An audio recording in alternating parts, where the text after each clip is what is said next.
Shares for beginners.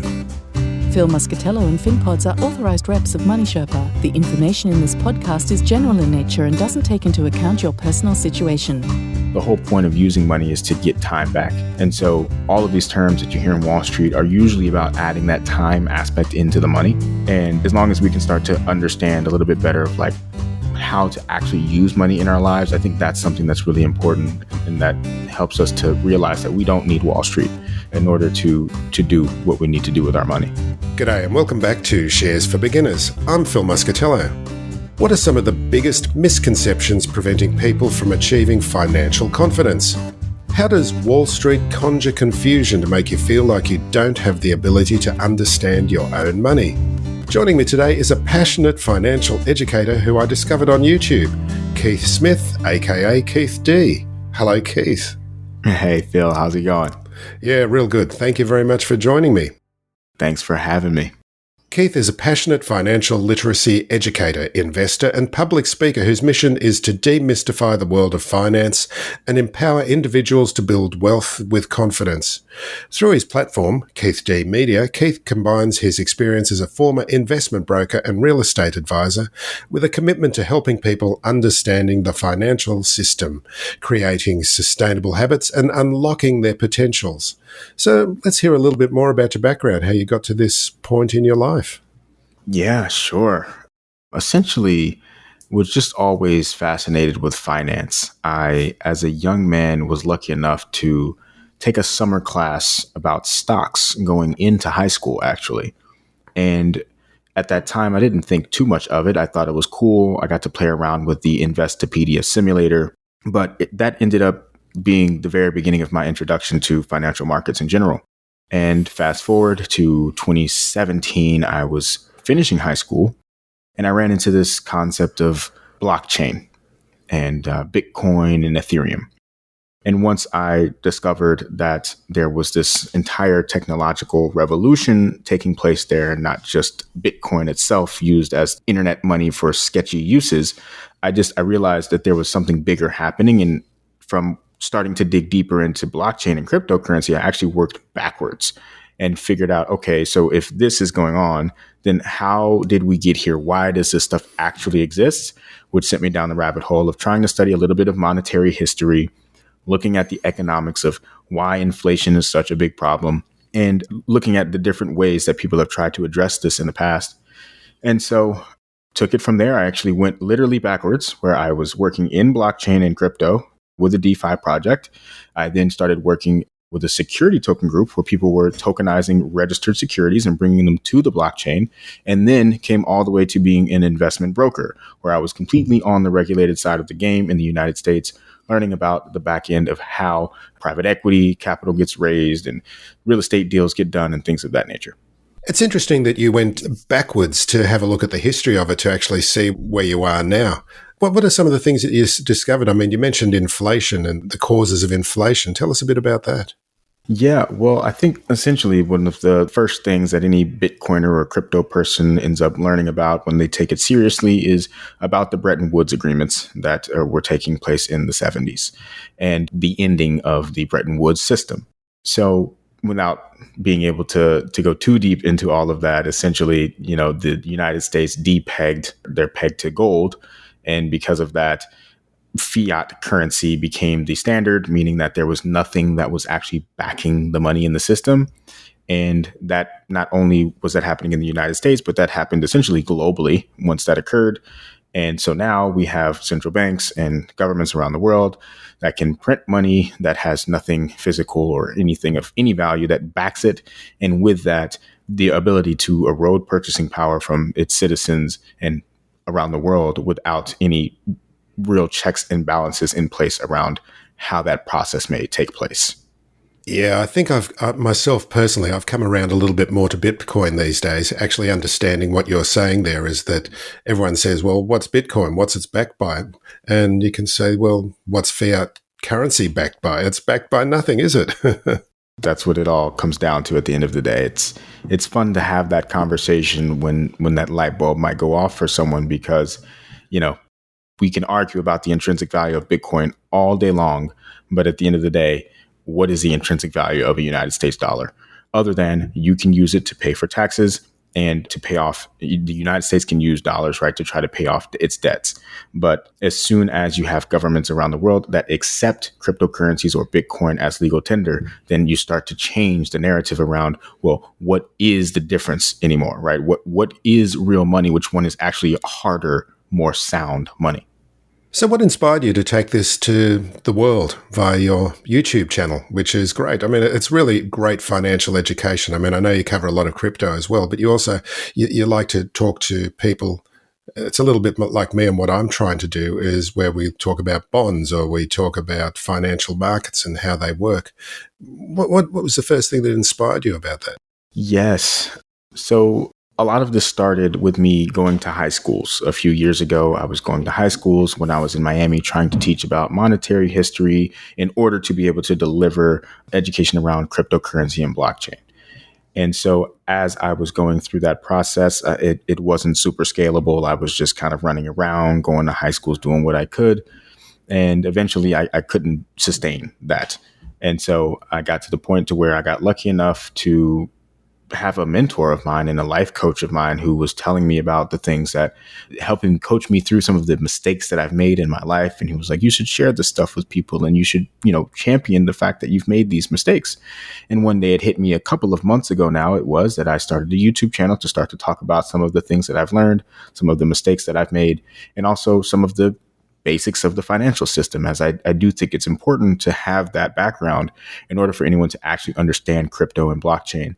And lastly, the reason I find it so important for people to understand cryptocurrency and blockchain is because there is a limited supply. And so for the people who are not participating in this space, there will be less and less available for them as time continues to go on.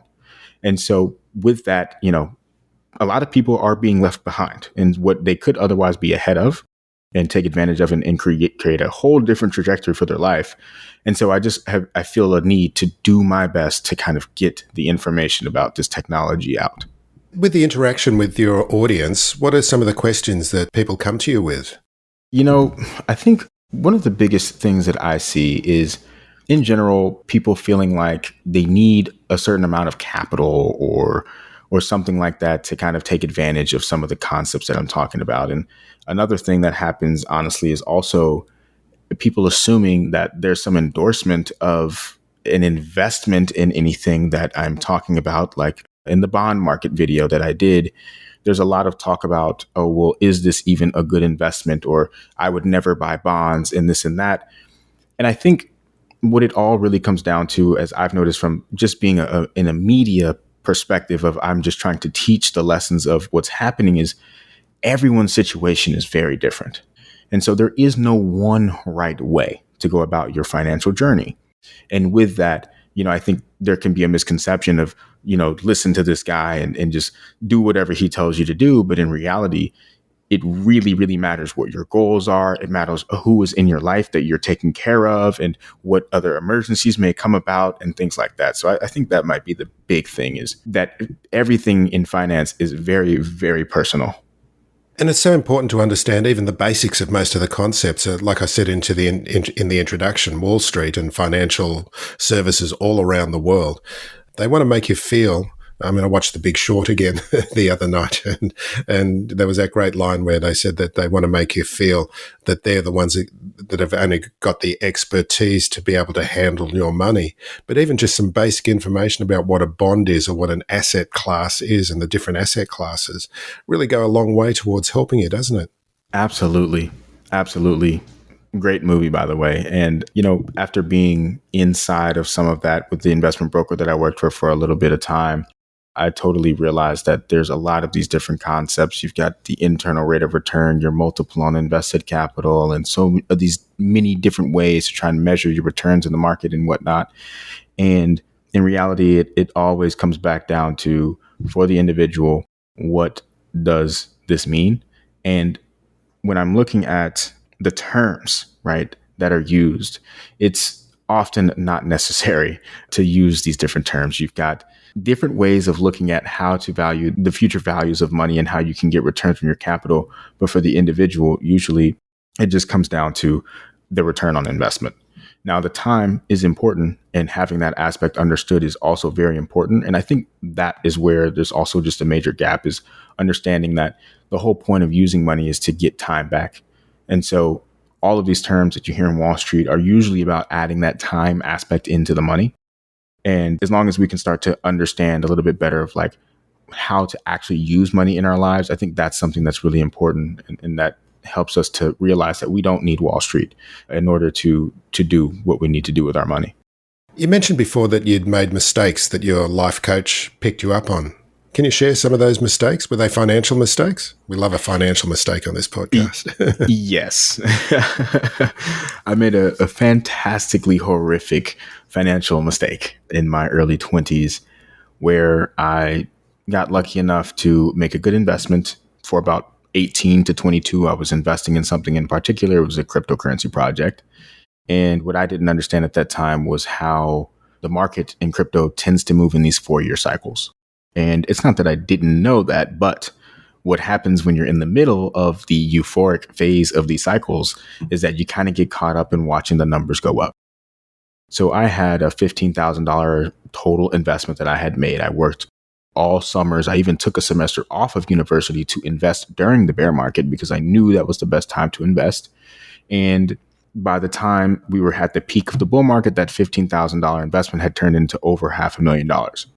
Now, to me, in my head, this was obviously a significant amount of money, and I was very happy about it, but it was nowhere near where I saw myself going.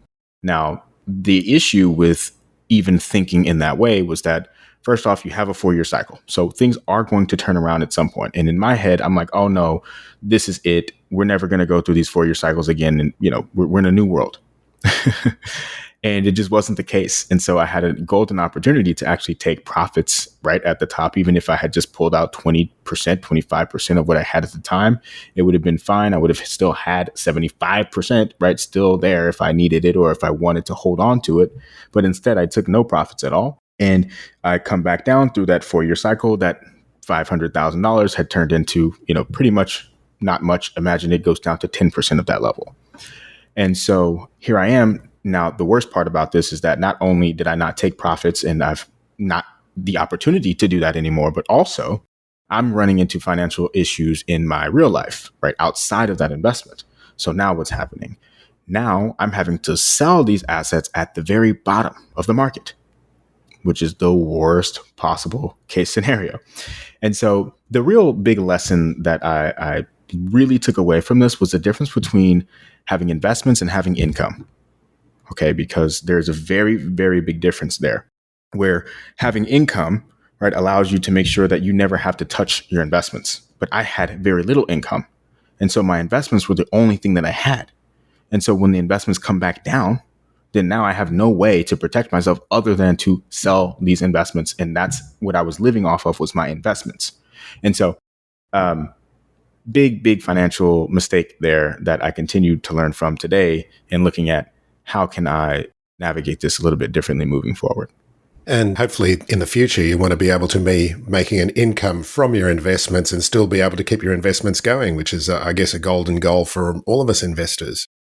And that's the big thing too, is that especially in the crypto world, there are fantastic ways actually that don't exist in the real world, where you can take some of your assets and actually earn in those assets. So if I had understood the value of just stake my assets essentially and earn on them, that would have been a powerful way to go about it. There are ways that you can leverage your assets and borrow off of them in crypto, specifically without any banks involved. I could have been doing that. And so, yes, there's so many ways, and just trying to create cash flow out of your assets instead of just buying and holding. And I think that's a lot of the mistakes. One really big mistake that people make in crypto is they just buy it and hold it, not understanding that there are actually ways to leverage these assets to create cash flow. Ditch the spreadsheets. ShareSite is Investopedia's top tracker for DIY investors. Invest smarter, not harder. Grab 4 months free on an annual premium plan at sharesite.com/shares for beginners.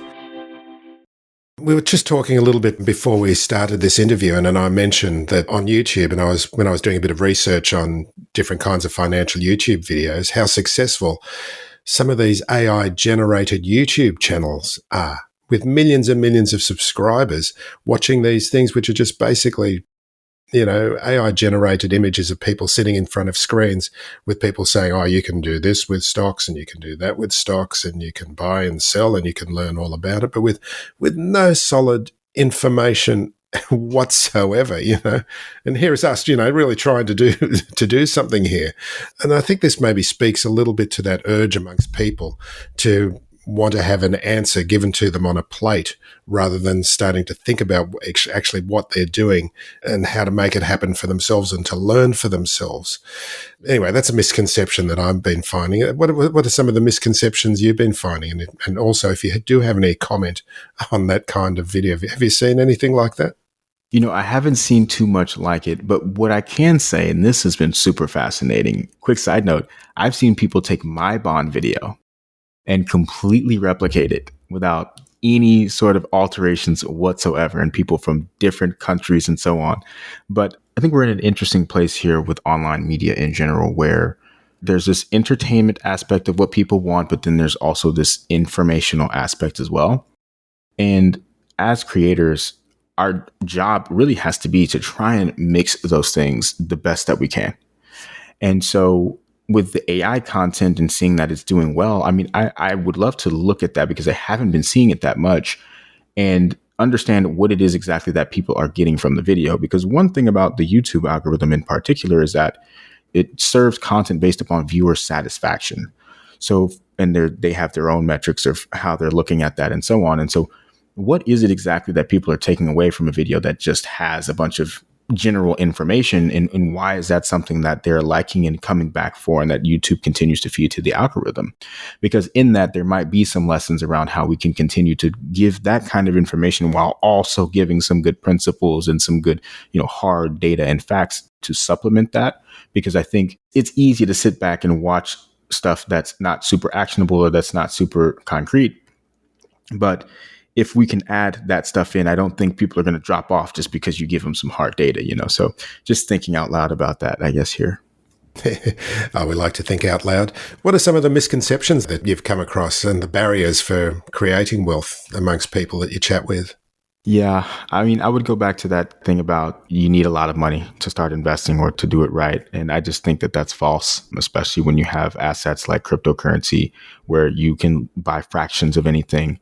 When it comes to Bitcoin, people are like, oh, Bitcoin's $120,000. Why would I buy it? I can't buy it or whatever. And that's not how it works. And this is part of the education that's necessary, is you can just buy a fraction. You can buy a little piece of it. And there are a lot of ETFs in the stock market that allow you to get smaller fractions or put smaller amounts of money and have it working for you. But when you wait until you have money, then you never invest it potentially.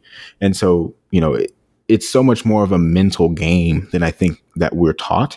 And I recommend a book called The Psychology of Money by Morgan Housel. And it talks a lot about that, about how this is a game of psychology and history more than it is math and science. And I think that's one of the biggest misconceptions. It's interesting these days because you can actually start investing with $5 with micro investing apps as well. If you want to get in the stock market, I would highly recommend it because it's also a bit of an education process because you do have to make decisions on what asset classes, and you can, have some stocks and bonds in your portfolio and Bitcoin as well. And it's a great way to start with $5 and round ups. Do you recommend this kind of approach as well? Absolutely. One of my good friends, he used this app called Acorns, where it just rounds up your purchases and puts that money towards different ETFs and stuff like that without you even having to think about it. And I think that's the other side of the beauty of today is we have technology that can automate these processes for us. So even if it's just dollar cost averaging, meaning you're just putting a specific amount into the market every month, there are apps that will do that for you nowadays. And most brokerages offer that at this point. And so I highly recommend using apps like Acorns or Betterment and at least understanding the fee structures, right? And understanding what the trade-offs are as you're using these apps. But as a way to get started, it's a great, great way to do it for sure. So what would you say to someone who is approaching things with one of these apps? They've got no financial background or education whatsoever, but you want to tell them that why they should also be investing in Bitcoin or crypto of some fashion? Yes. So the biggest thing, this is funny because it leads right back to my friend's conversation that we had about this Acorns app. He was saying, oh, I have more money in here than I had ever put in here before. And he read off the returns to me, and the returns were something in the low teens. And he had been putting money into this for years. And I was like, well, I'm not sure if that's actually all that good of a return based upon the inflation that has happened over the past 5-10 years as well.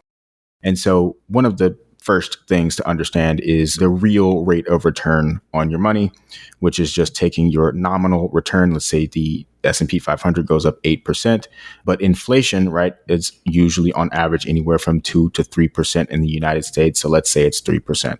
Your 8% return is actually, you need to subtract the 3% because the cost of goods in society has gone up by 3%. So you take your 8%, you subtract the 3%, and the real return that you've gotten is 5%. And now that's one way of looking at your real rate of return. But there's another kind of way that you can look at it from a more macroeconomic perspective, which is to look at the increase in the supply of money in the entire economy. And when you look at the increase in the supply of money in the economy versus the returns that you're seeing in indexes like the S&P 500 in the United States, you can see that there actually has been not as much of a gain in the S&P 500 versus the supply of money in the economy. And you're looking at the supply of money as the potential for inflation, essentially. Look at it as potential energy, right, or potential inflation.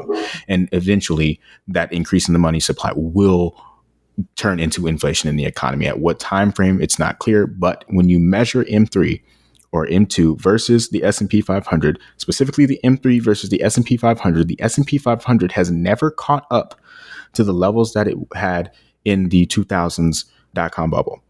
To this day, right, every dollar that you put into the S&P 500 has not necessarily gotten you past the point that we were in 2000.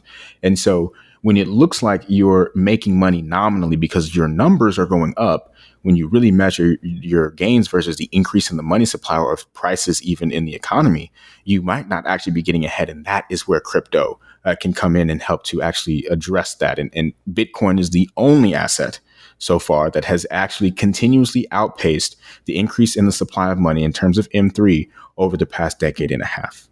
Yeah, I think people don't understand the dynamics. I mean, this is something I'm actually going to do a video about this as well, is about the supply of money and how governments do just keep on printing money.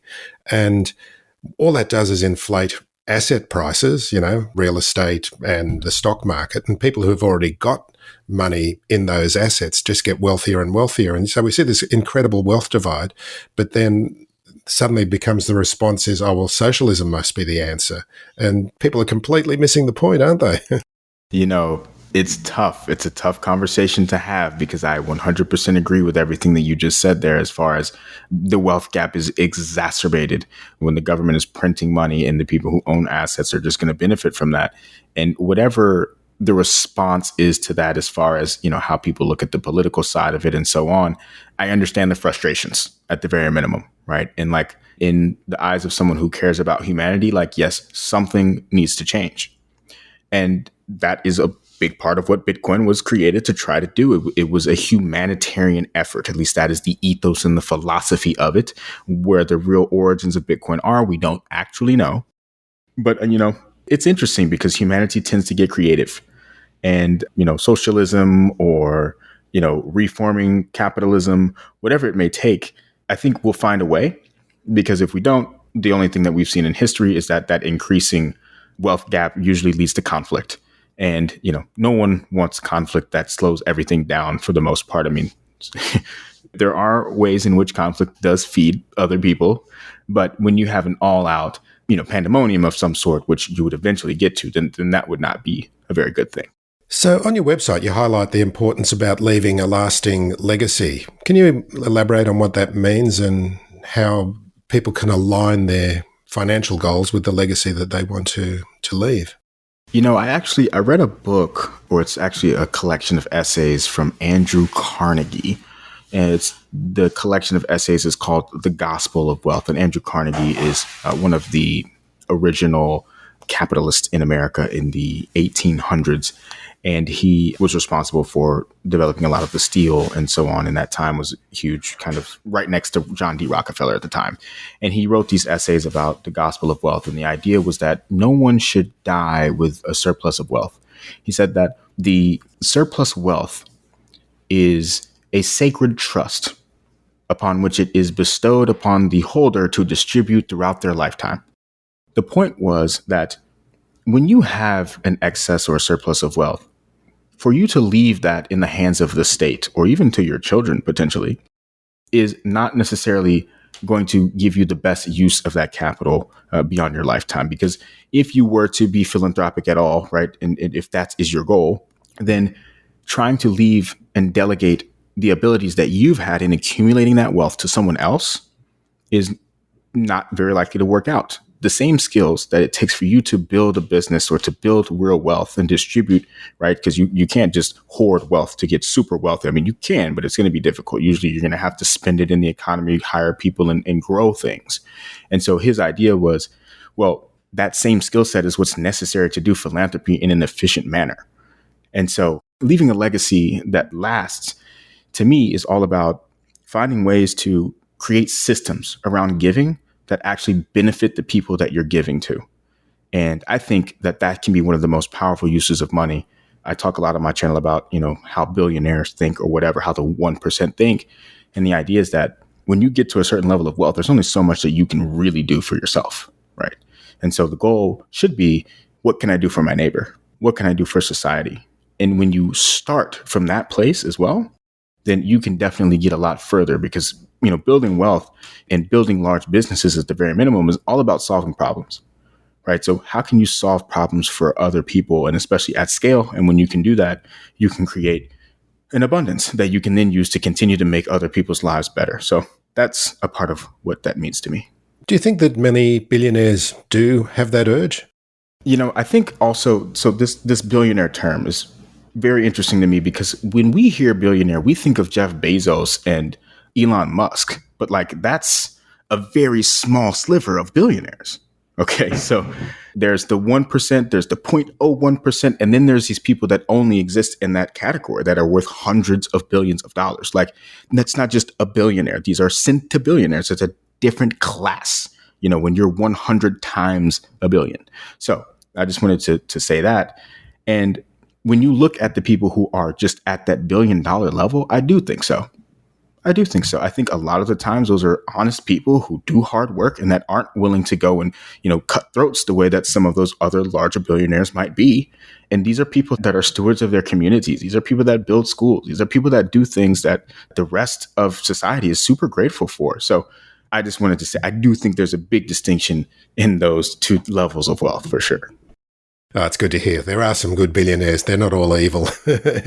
Yeah. I think it's a scary rabbit hole to go down to do that because at the end of the day, in the society that we live in today, in this capitalist society, we are trying to solve people's problems. And the scale at which we do that is going to be the scale at which you're paid for doing it.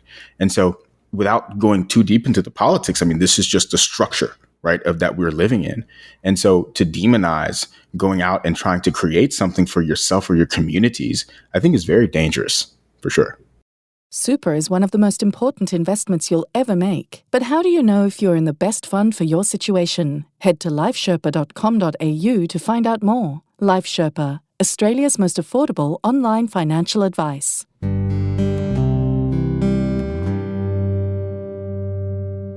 Okay, so presumably listeners to this interview are not billionaires, and they're most probably never going to be billionaires, but you talk about actionable steps, but I guess these actionable steps that you talk about in terms of creating wealth also have to be done in the context of your own. You mentioned earlier in the interview that everyone's got their own journey in finance. Where do you start advising about what steps to take to create and build wealth? Yeah, I think the first thing is to start what your goals are, right? Because not everyone wants to be a billionaire either. And that's totally fine. I think that's the first thing is really looking at your life and saying, hey, what is the reason what use do I have for money in my life? Is it that I want to retire one day? Is it that I want to leave something behind for my children? Is it that I want a nice car? Totally fine if that's what it is. Just have that very clearly defined. And then I think from there, you can start to work backwards and to figure out what your actual actionable steps are. So what are my goals? Okay, I want to retire by 65. Okay, at 65, how much money do you need to be earning on a monthly basis to be able to retire at 65 and be comfortable? Okay, great. Now I know how much money that is. So at that point, I can figure out how much money do I need to have in my account so that, let's say, if I'm taking 4% out every year, that I can live comfortably on that money. Okay, now I know I need 10 million or $1 million that I need to have. Great. Where am I today? I'm at 200,000. So I'm going to have to accumulate another $800,000 to reach that million by the time I'm 65, whatever age I am now. Now I can do the math, right, on figuring out what are the steps that I need to take, how much money every month do I need to save in order for that to actually be a reality. So I think it all starts with that goal. What's the goal? You mentioned earlier in the interview about tokenization of existing stocks, and this is something that's come up on the podcast recently as well. Tell us about that. Is that actually occurring right now where you can be trading stocks outside of market hours via tokens? It is a real thing now, and these are called security tokens, and they are traded through what are called ATSs. And now the 24/7 aspect of it is not necessarily fully in place yet, as far as the 24/7 aspect of it, but being able to trade tokenized securities on a blockchain is a real thing. And in the United States, we have a system called the ATS, Alternative Trading System regulations, that allow this to be possible. So it is a real industry, and that's continuing to become more and more real every day. There are also projects like Ondo Finance where they have tokenized treasuries. And I do believe that those are trading 24/7, where you can actually buy treasuries on chain and earn a yield from those treasuries on chain, which means that the yield is actually being paid out automatically through smart contracts. And that right there is very fascinating that is actually live today. Are there any other things in the crypto space that you'd like to share with us that you find surprises people when they hear about it? I think the biggest thing is decentralized finance in general. There are opportunities right now outside of the regulated industry, just in the DeFi side itself, where anyone in the world who has access to their computer or even a cell phone can actually go and lend their assets or stake their assets and earn natively in the asset that they are staking or lending out. So let's say I own Bitcoin or Ethereum. I want to lend that out to someone. I can use a decentralized finance protocol that will earn me, let's say, 3% on my Bitcoin or 3% on my Ethereum. So not in the nominal terms, if I have $100,000 of Bitcoin, I get 3,000. No, if I have 100 Bitcoin, I'm going to get 3 Bitcoin at the end of the year. And that is extremely powerful, and it is not talked about enough, is the power of decentralized finance. And you can do some really incredible stuff where you can earn very high APYs with very low levels of risk when you understand what you're doing. And I think that's the thing that people would be surprised by. And who are you lending your Bitcoin to, and what is the risk? Yes. So the biggest risks when you're lending, and we'll talk more about Ethereum because Bitcoin is technically on its own blockchain, and there's another layer of risk of trying to use Bitcoin in decentralized finance. But let's say we're working with Ethereum. Ethereum has smart contracts that are responsible for facilitating all of these transactions. And so one of the biggest risks is that you have an issue with a smart contract. And if someone were to be able to hack this smart contract, then that could be a vulnerability that would expose your assets to just being completely stolen, essentially. And so the beauty of blockchain is that all of this stuff is auditable and it's all in the public. So if there were any vulnerabilities, oftentimes people will find them, and they will usually have bounties in place so that the incentive is that you actually tell someone that there's a vulnerability before someone actually takes advantage of it. Now, that's why it's really important also to work with projects that have a long-standing reputation in the space, because at this point, these smart contracts have been around for years and years and years. And if there were any vulnerabilities, there would certainly be people that would take advantage of them. And as far as who you're actually lending money to, it's other people who would have other uses for your crypto. So because there's this entire world of decentralized finance where there are hundreds of different protocols and different ways to earn yield, there's someone who might be willing to borrow your Ethereum from you at one rate, and then they'll take that Ethereum and actually go and lend it to someone else at a higher rate. And now that's one side. This is just a decentralized lending side of the game, but there's also the liquidity providing side of the game. So in DeFi, you have what are called automated market makers. And so basically there are smart contracts that are there that help to facilitate trades without an intermediary involved other than the smart contracts themselves. And so because of that, what is necessary to make this happen is for people to provide liquidity. And these are called liquidity pools. And so let's say you have Ethereum and you have USDC being a stable coin. If someone wants to trade between these two tokens, then there needs to be liquidity there to make that exchange happen without an intermediary. And so as someone who owns Ethereum, I can provide liquidity to that liquidity pool, and I will actually earn on the fees that are generated as someone is trading on those two pairs on that protocol. And so that's some of the power of decentralized finance. It might sound like, oh, where's all this yield coming from? But it's actually coming from real services that you're providing to people at other parts of the world. You mentioned, okay, there's Bitcoin, there's Ethereum, and there's many coins. You also mentioned USDC. Is that similar to USDT? That's what I've come across. Exactly, right. So stable coins are that class. USDC and USDT are the largest stable coins. Yep, and those are stable coins because they are actually backed by fiat currency, aren't they? Correct. And in the United States, the president and Congress just passed the Genius Act, which made stablecoins officially a part of law, saying that any issuers of stablecoins must hold the equivalent of what they're issuing in the form of stablecoins, 1-to-1, backed with either dollars themselves or with short-term U.S. treasuries. So now, officially, anyone in the world can get access to these stablecoins, which are essentially backed with U.S. treasuries, and that changes the game. And what is the difference between Bitcoin and Ethereum? It's a different kind of blockchain? It's a great question. So Bitcoin was the original blockchain concept, and its entire sort of ethos is that it is digital gold. It is essentially an escape hatch from the traditional fiat monetary system where you have a fixed supply of a currency that is mathematically proven to be fixed. So you can't change the supply of Bitcoin no matter what happens unless everyone in the world essentially, or everyone using the network agrees to change it. And so on top of that, there's a fixed inflationary schedule. So we know exactly how much of it is going to come into circulation over time. And there's a slow issuance of it.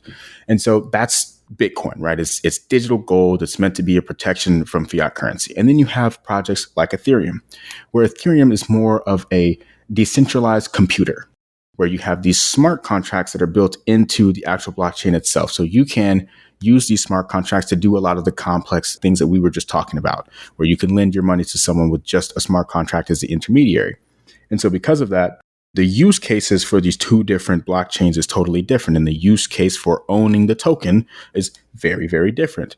And so those are two of the major differences between Bitcoin and Ethereum. Ethereum has smart contracts and it's more of used as a computer, as a decentralized computer, whereas Bitcoin, people refer to it as a monetary battery, if nothing else. It's just a place to store wealth.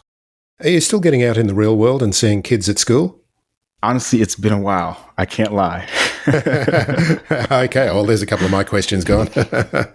No, that's okay, because you are actually using the YouTube channel to replace that, aren't you? Where you're building a community, I believe. Is that the case?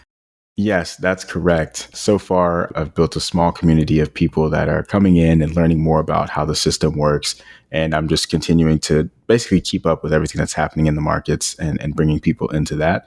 And yeah, the YouTube channel is just me trying to point out the things that I'm seeing as they come about and do my best to be of a resource to people. What are some of the videos that you've got thinking about in your mind at the moment? What are you going to be covering next? Yes. So something that just happened, I think it was a couple of days ago, was how the United States just invested in Intel. And so I kind of wanted to talk about some of the implications that may have on the market in general, but also from a political perspective of we have the United States government deciding to purchase equity in a private organization, which usually only happens in times of war, essentially, or any other sort of crisis. And so that's one idea that I have that I'm excited to talk about. The other one is going to be about how to take profits in crypto. I think right now people are starting to think about that. You've got a lot of hype around crypto. We're potentially going into the second leg of this bull run where things are about to get really euphoric. And people who have been through this before are concerned about whether or not they're going to round trip, meaning that they see all these gains and then lose them all the way that I did, that I explained earlier. And so just trying to keep people prepared and in the right mindset for things like that moving forward. So what's next for Keith G Media? What's the future hold? Yes. So I'm actually really excited about this because I've realized that there's a huge opportunity to teach people more about decentralized finance and how you can use that to create what I've called a sovereign wealth system. And so this is a way to create wealth and build wealth for the long term outside of the traditional system. And not only that, but a way to actually utilize a lot of the tricks and tools that Wall Street uses without offering it to us. We now have access to this type of technology that allows us to earn yield in the ways that they do, rehypothecating securities, right? Lending securities to one another overnight and things of that nature. So this is what decentralized finance allows us to do. And because of that, and because it's so early, there are amazing opportunities to build real wealth in very short periods of time when you really understand it. And so that's what I'm going to be doing moving forward, is teaching people how to actually do this for themselves. And how can viewers and listeners find out more about Keith D Media? Yes. So keithdmedia.com. You can also find me on Twitter. My name on there is Keith D. I think it's @InnerOperator. And yeah, you can just look up the Inner Operator pretty much anywhere. And what I'm building out that I just talked about is actually going to be called the Quantum Wealth Society. So quantumwealthsociety.com. If you're seeing this when it's live, then that's where you can find more about what I was just talking about. Keith D/Smith, thank you very much for joining me today. It's been a real pleasure chatting with you. Thanks for having me on, Phil. This was awesome. Thanks for listening to Shares for Beginners. You can find more at sharesforbeginners.com. If you enjoy listening, please take a moment to rate or review in your podcast player, or tell a friend who might want to learn more about investing for their future.